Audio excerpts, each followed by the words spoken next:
Chicken കറി എന്ന് പറഞ്ഞാൽ ആർക്കും താല്പര്യമില്ല. ചിക്കൻ ഫ്രൈ ആണ് എല്ലാവർക്കും ഇഷ്ടം. ഇത് നമുക്കെല്ലാവർക്കും ഇഷ്ടപ്പെട്ട ഒരു അടിപൊളി വറുത്തരച്ച ചിക്കൻ കറിയാണ് നമ്മൾ കാണുന്നത്. അപ്പോൾ അതിന് വേണ്ടി നമ്മൾ എണ്ണ ഒഴിച്ചു, ഒരു സവോള ചെറുതായിട്ട് അരിഞ്ഞിട്ട് കൊടുത്തു, കറിവേപ്പില ഇട്ട് കൊടുത്തു. ഇത് ഒന്ന് നന്നായിട്ട് മൂപ്പിച്ചെടുക്കുക. ഈ എന്ന് പറഞ്ഞാൽ ഒത്തിരി ബ്രൗൺ കളറൊന്നും ആകണ്ട. ഇതിലേക്ക് നമ്മൾ 1 സ്പൂൺ പെരിഞ്ജീരകപ്പൊടിയും 2 ഏലക്ക, ഗ്രാമ്പൂ, പട്ട, ഇത് 3 കൂടെ നമ്മൾ ഇട്ട് കൊടുത്തു. മസാല എല്ലാം കൂടെ ചേർത്തിട്ടാണ് നമ്മൾ ഇത് അരയ്ക്കുന്നത്. അപ്പോൾ മസാല മണം എല്ലാം മൂത്തു. ആ സവോളയുടെ കളറും ഒന്ന് മാറിയപ്പം 1 കപ്പ് അളവിൽ നമ്മൾ തേങ്ങ ചിരണ്ടിയത് ഇട്ട് കൊടുത്തു. ഒരു 2 വലിയ സ്പൂണാണ് ഞാൻ എടുത്തിരിക്കുന്നത്. ഇനി നമുക്ക് ഇതൊരു നല്ല ബ്രൗൺ കളറ് വരെ ഒന്ന് വറുത്തെടുക്കാം. അടിപൊളി ടേസ്റ്റുള്ള ഒരു ചിക്കൻ കറിയാണ്. നിങ്ങൾ ട്രൈ ചെയ്ത് നോക്കണം. ഇപ്പോൾ ഒരു തേങ്ങയ്ക്ക് നല്ല ബ്രൗൺ കളറും നിറം വന്നിട്ടുണ്ട്. നമുക്കൊന്നുകൂടെ ഒന്ന് വെളുത്ത് കിടക്കുന്ന തേങ്ങയൊക്കെ ഒന്ന് മാറാൻ വേണ്ടി ഒന്നുകൂടെ വെയിറ്റ് ചെയ്യാം. അപ്പോൾ ഈ പരുവത്തിലാണ് നമ്മൾ തേങ്ങ വറുത്ത് എടുക്കേണ്ടത്. ഇത് നമുക്ക് ഒരു 5 മിനിറ്റ് ഒന്ന് റെസ്റ്റ് ചെയ്യണം, തീ കുറച്ച്. കാരണം ഇത് തണുത്തിട്ട് വേണം നമ്മുടെ മിക്സിയുടെ ജാറിലേക്ക് നമുക്കിട്ട് അരച്ചെടുക്കാം. നല്ല പേസ്റ്റ് രൂപത്തിൽ ഞാൻ അരച്ചെടുത്തിട്ടുണ്ട്.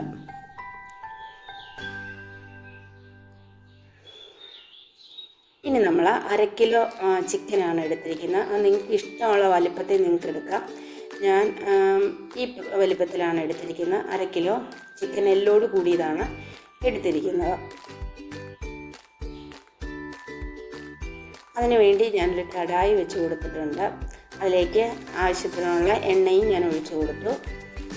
ഒരു 3 സവോളയാണ് ഞാൻ ചേർത്തിരിക്കുന്നത്. ആ സവോള നമുക്ക് ചിക്കൻ കറി വെക്കാൻ വേണ്ടി സവോള നമുക്ക് വാട്ടിയെടുക്കണം. കുറച്ച് ഉപ്പും കൂടെ ചേർത്ത് വാട്ടുവാണെങ്കിൽ സവോള പെട്ടെന്ന് വാടി കിട്ടും. പച്ചമുളക് ഒരു 4 പച്ചമുളക് ഞാൻ ചെറുതായി ഞുറുക്കിയത്, ഇഞ്ചിയും വെളുത്തുള്ളിയും ഒന്ന് ചതച്ചെടുത്തതും ചേർത്തിട്ടുണ്ട്. ഇത് നന്നായിട്ട് നമ്മൾ ഇളക്കി യോജിപ്പിക്കണം. ഒരു തണ്ട് കറിവേപ്പില ഇട്ടു. 2 തക്കാളി അരിഞ്ഞത് ചേർത്ത് കൊടുത്തു. ഇത് ഒന്ന് വഴന്ന് കിട്ടുന്ന രീതിയിൽ ഇളക്കണം. ഒരു 2 സ്പൂൺ മുളക് പൊടിയ, 2 സ്പൂൺ മല്ലിപ്പൊടിയ, ഒരു സ്പൂൺ മഞ്ഞൾപ്പൊടിയ. മസാല നമ്മൾ വറുക്കാൻ തേങ്ങയുടെ കൂട്ടത്തിൽ ചേർത്തുകൊണ്ട് ഇതിനകത്തോട്ട് ചേർക്കേണ്ട ആവശ്യമില്ല. ഇതൊരു നല്ല ബ്രൗൺ നിറം വരുന്നവരെ ഒന്ന് ഇളക്കി കൊടുക്കണം.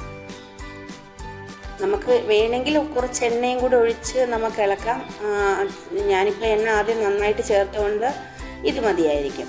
അതിലേക്ക് നമ്മുടെ ചിക്കനും കൂടെ ചേർത്ത് ഒന്ന് ഇളക്കി യോജിപ്പിക്കണം.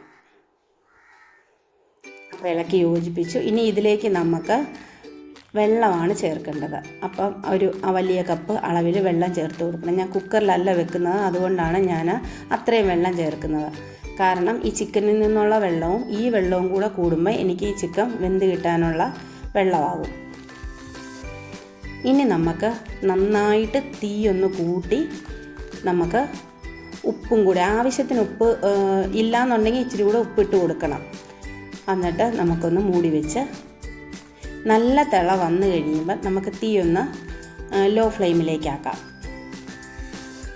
ഇനി മൂടി വെച്ച് ഒരു 20 to 25 മിനിറ്റ് വരെ ഒന്ന് വേവിക്കാൻ വെക്കാം. വെയിറ്റ് ചെയ്യണം. കാരണം എന്നാലേ ചിക്കൻ നന്നായിട്ട് വെന്ത് കിട്ടുകയുള്ളൂ. അതുവരെ നമുക്ക് വെയിറ്റ് ചെയ്യാം. ഇനി നമുക്ക് തുറന്ന് നോക്കി നമ്മുടെ ചിക്കൻ നന്നായിട്ട് വെന്തിട്ടുണ്ട്. അപ്പം ഇനിയാണ് ഇതിനകത്തോട്ടുള്ള നമ്മുടെ മെയിൻ ഇൻഗ്രീഡിയൻസ് ചേർക്കേണ്ടത്. അത് നമ്മൾ അരച്ച് വെച്ച തേങ്ങയാണ്. ഇത്രയേ ഉള്ളൂ കാര്യം. ചിക്കൻ കറി റെഡിയായി. ഇനി ഒരു നല്ല തിള വന്ന് കിട്ടിയാൽ മതി.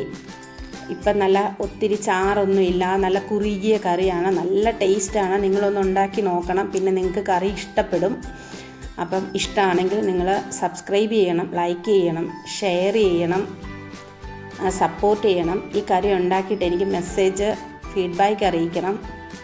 അപ്പം നിങ്ങൾ ട്രൈ ചെയ്ത് നോക്കൂ. Okay, thank you.